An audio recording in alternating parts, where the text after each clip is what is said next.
Hey there, it's your career insider, Cindy Thomas. Welcome to Season 3 of the Insiders Career Club podcast, where industry professionals share the inside, and I've got that in air quotes, scoop on their careers. Listeners know that I'm an HR career professional who's been in TA for over 25 years.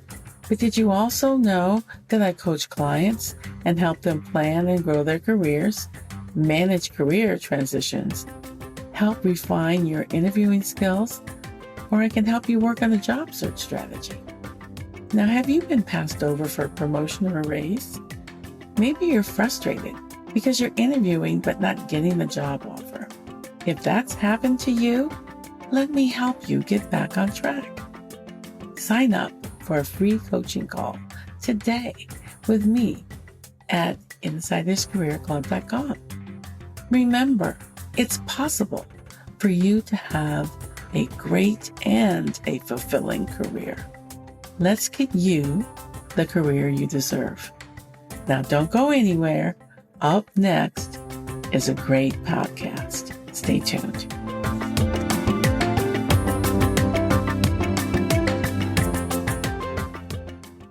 Hey there, insiders. It's Cindy Thomas, your career insider.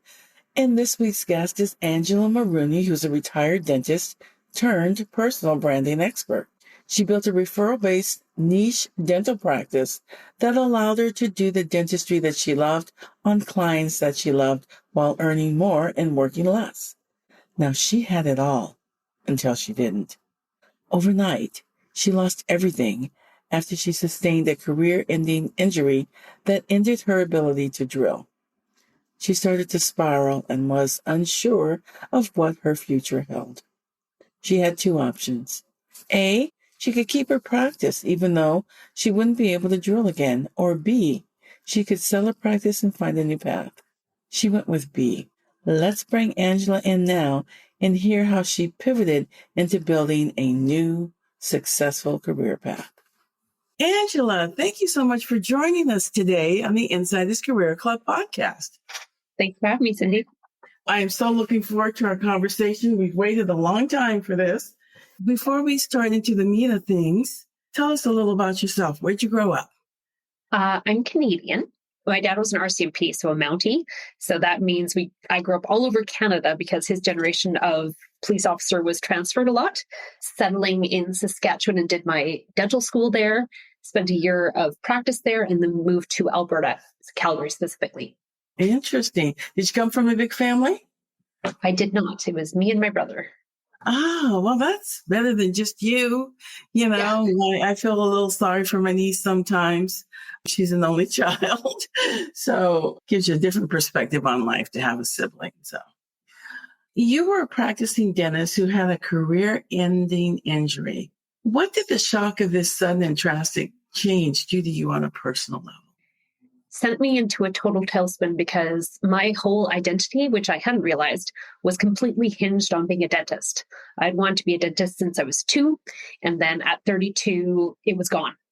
Mm-hmm. And I had really no idea who I was, what I was supposed to do, how I was supposed to contribute to the world, because the past 30 years had all been about Angela is going to be a dentist, or she is a dentist, or she's created this practice in the industry. So trying to figure out who I was supposed to be took a really long time.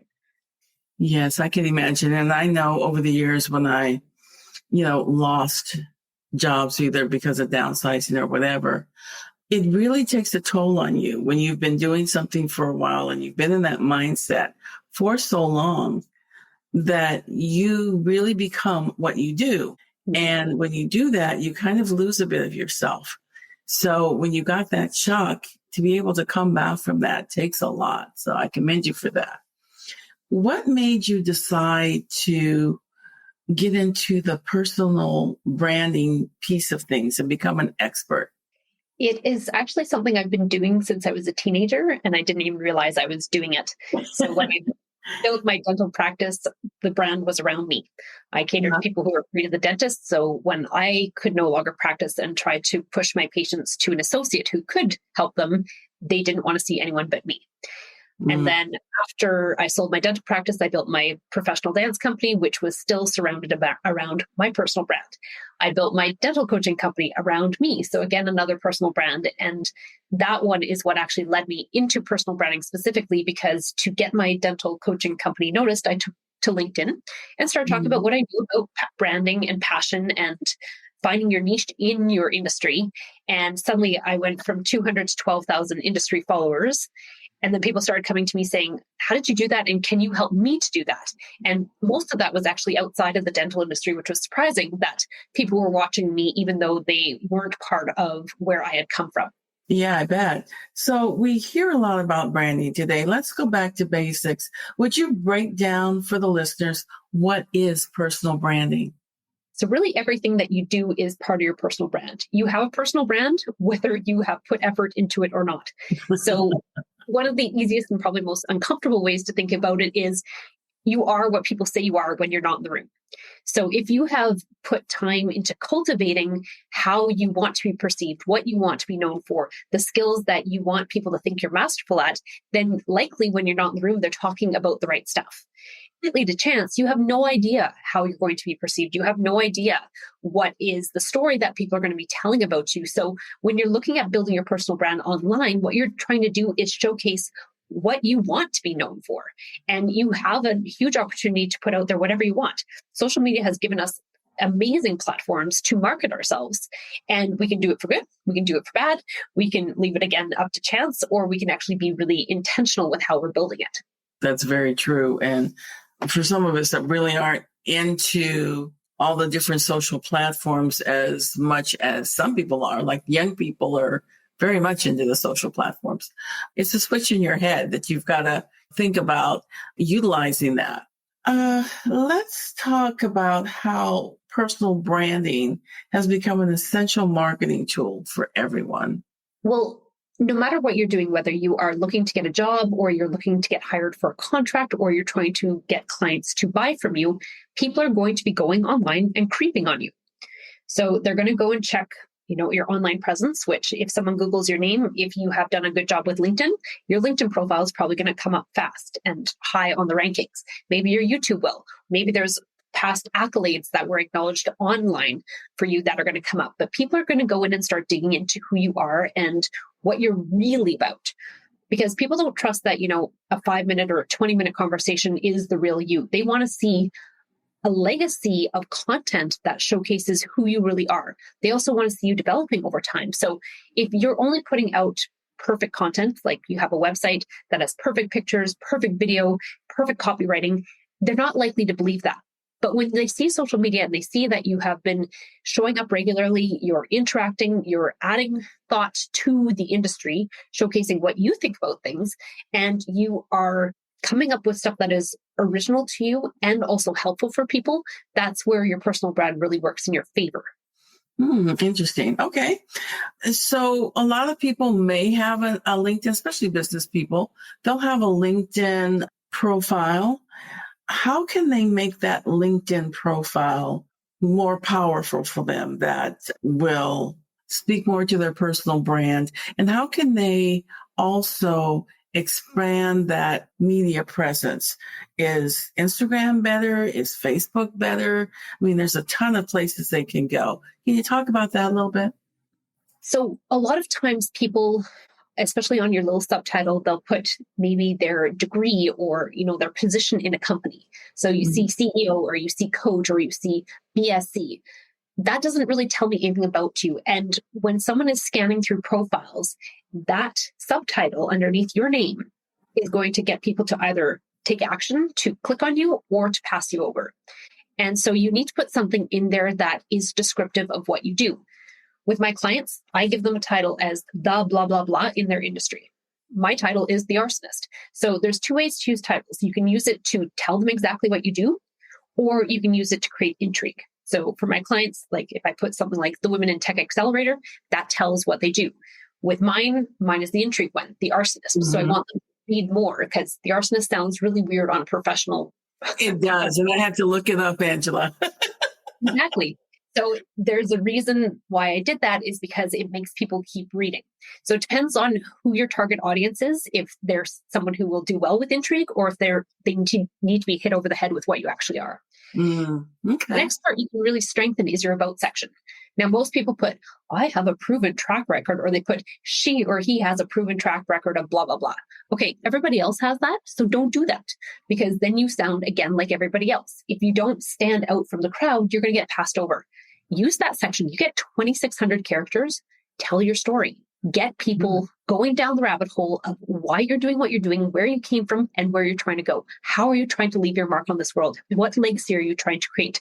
That's what your about section is before. It is not the introduction letter to your resume, which is how most people are using it. You can do the resume part of it in your experience section. You have, again, another 2,600 characters to develop out every single position that you have ever worked in. That's where you can put more your resume point forms as to what you did in a company, what you accomplished, how you made a difference. But those first two things I talked about, so your subtitle as well as your about section, are the things that are going to get people to keep scrolling through or pass you over when it comes to your profile. Okay. All right. Thanks for that. Let's switch over to talk about thought leadership. How do you, build your brand and make yourself a thought leader in whatever industry you're in? So the title thought leader is really scary to a lot of people because they think they have to be, the Simon Sinek of their industry. Thought leadership comes from putting out there what you actually think. So you may have a different spin on the subject matter of your industry, and that can make you a thought leader. You can have something that's very unique that you do in the industry. That can make you a thought leader. What makes a thought leader, though, is someone who is willing to step forth and share their knowledge and share their ideas. And what I recommend is that you are generous with that. Don't be afraid to share your knowledge. Don't be afraid to share your best things, the things that people pay you the big bucks for on your content, because that is what you need to be showcasing. The old tactic, and I've seen professional speakers do this where, they're dangling the carrot and it's like, oh, we're going to learn about this, but I'm not actually going to tell you anything by the time we're done. But you're going to have a really good time and you're going to feel like you went on this journey, but you left with nothing. That is not how you want to build your content. You want to give them brass tacks, things that they can use for themselves that makes them go, oh yeah, that was really cool. That actually worked. And they want to come back and consume more content. If you're just dangling a carrot and you never give them anything of value, you're not likely to have an audience returning to engage with what you're putting out there, because really you're putting nothing out there. Mm-hmm. And they don't really have, think about, they go, well, what did I learn? I kind of wasted my time. Or maybe they don't even stay for the whole thing. Yes. How does understanding your brand archetype build a foundation for everything that you do? And can you also talk about the different types of brand archetypes so listeners will understand what you mean? Sure. So brand archetypes in general, are ways that we operate in the world. So there's 12 main ones, and the system that I use, there's actually 5 sub-archetypes for each of those 12. So there's 60 that I play with in total. But within the 12 top ones, really it's how you think about the world. It's how you naturally interact. It's how you interpret things. And when people understand what their archetype is, it gives them permission to actually be who they are. Because most people are really self-conscious about who they are. They're not comfortable with the concept that they are different, or they're the same as a lot of people, or, they're completely outside the box. That makes them uncomfortable. And if you're going to be stepping forth and creating a personal brand, you have to be who you are. What I find is once someone understands their brand archetype, they're okay taking the match and burning down all these barriers that they held up because they thought they weren't good enough or they were too weird. And they start to understand, they're not the only person out there like that, but they have a unique combination of skills that make them awesome. There's great parts to their archetype and there's really dark parts to their archetype. And sometimes it's good to pull on the dark and sometimes it's good to pull on the light. But when you have a fundamental understanding of who you are, how you contribute to the world, how you think, then it makes everything that you do moving forward easier as well, because you go, okay, I'm stuck. I have no idea how I'm going to do this presentation. I know no idea how I'm going to create this content or create the speech. And then you go, okay, my archetype is this. How would my archetype do this? So if I was to look at a character who had that archetype, how would they operate in the world to help me to finish this project? It gives people really a good toolkit that is inherent to them. It's already, they're not learning anything new, but they're starting to understand what are the tools that naturally came in the package of them when they came into the world, and how can they use those best to help themselves. Can you give us an example of what one archetype is and kind of carry it through for us? Sure. So my main archetype is rebel. For me, my way of operating the world is really holding up the mirror to the world and saying, how's this looking to you? Is this working for you? No? Okay, let's light some dynamite and blow that up and try again. Rebels are very good at going against the grain. They don't care what people think about them. They don't care if things have always been done a certain way. If it's not working, they go, why would we keep doing that? That is insane. And so they will find a new way. Whereas someone who is, say, a sage, they are looking at, okay, they're a little bit more slow and steady. They're going to go and dig into the research so that they don't make any mistakes. They will not blow things up unless they have all the research to show that this is absolutely the best decision. So the rebel is like the tortoise and the sage is like the hare. They're both going to create change in the world, but they do it very, very differently. All right. Thank you. You're welcome. Can you explain the concept of niche market and what makes niching essential for your personal brand? Most people do not want to work with a Jack or Jill of all trades, someone who is just kind of meh at everything. They want someone who is excellent at what they do. And if you are trying to be like, well, if you ask me to do that, I can figure it out. Oh, you asked me to do that, I can figure that out. That is being a Jack or Jill of all trades. And yes, you may be able to keep someone entertained and working with you for a while, but eventually they go, you know what, I really want a specialist for this problem. People are seeking more and more specialists all the time because they want someone who is passionate, who is masterful at what they do. And when you are able to limit your focus and say, this is all I do day in and day out, then people go, oh, okay, you're the expert. If you're like, well, I do these 10 things day in and day out, they kind of go, I don't know if you're really good at any of this stuff because most people can't be good at too many things. So when you are actually niched and you stick your flag in the dirt and say, this is what I do. And you say only yes to things that fit within that category. And you say no to everything else, which is terrifying because it feels like you're leaving money on the table. That's where you really start to be seen as that expert. And why a lot of people are really afraid to niche is because they are afraid of leaving money on the table. They're afraid that if I don't use every crayon in my box, then I'm going to starve or I'm not going to be able to work with enough clients. Once you actually niche and you become known in your marketplace for what you are really, really good at, you are going to have people lined up out the door to work with you because you are that masterful specialist. You are not that Jack or Jill of all trades. And you become more trustworthy in the marketplace because you are niched versus trying to be everything to everybody. And people are really clear then about what you're doing too. Exactly. And if you're trying to market yourself, if you are not easy to understand to the marketplace, people are going to move on to the next thing. If you are very clear in what you do and what you love and what you are masterful at, then people want to come to you because they're like, oh, I get it. This person does this and they solve this problem. Sweet. That's exactly what I need. Great, great. So tell us why this has become your profession of choice and why it's fulfilling to you. I decided to move to Nicaragua in January of 2021. And I had recently just sold my dance company. I had a professional dance company. And then I still had my dental coaching company and I had a full scope marketing company called Unleashing Influence. And I had 14 full-time team members. And I moved to Paradise and realized I was spending 100 hours a week still working, staring at a white wall instead of actually being outside in Paradise. And I realized I had created a monster that I hated. I looked at the brands that I developed since I'd been a dentist. So I developed Unleash Dance Company, I developed Unleashing Influence, and I developed Unleashing Dentistry's Potential. And I wrote out all the skills that I used in each of those companies and went, okay, I really like all these companies, but I'm spread too thin. I can't do this. So I took the best of everything from each of those companies and pulled them into Unleashing Influence and sold off all the other brands. Really hone in on what I did best.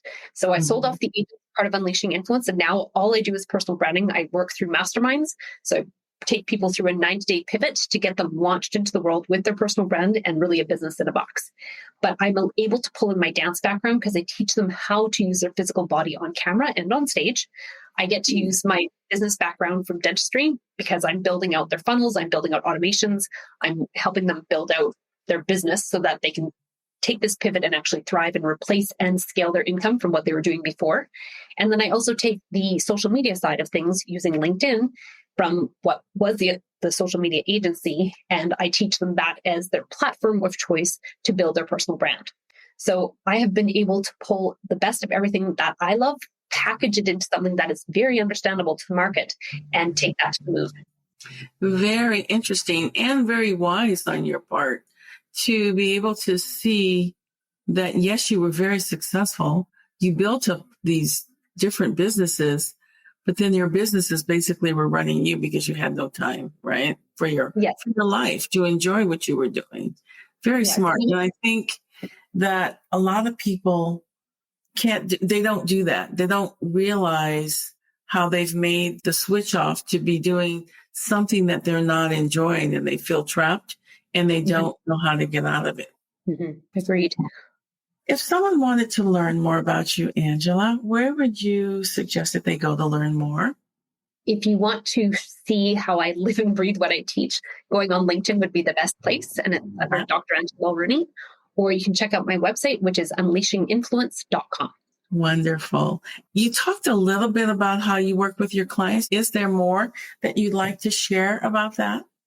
Well, the way that I work with clients, I run masterminds every quarter, 3 a year. So I do one in January, I do one either in April or May to start, and then I do one in September.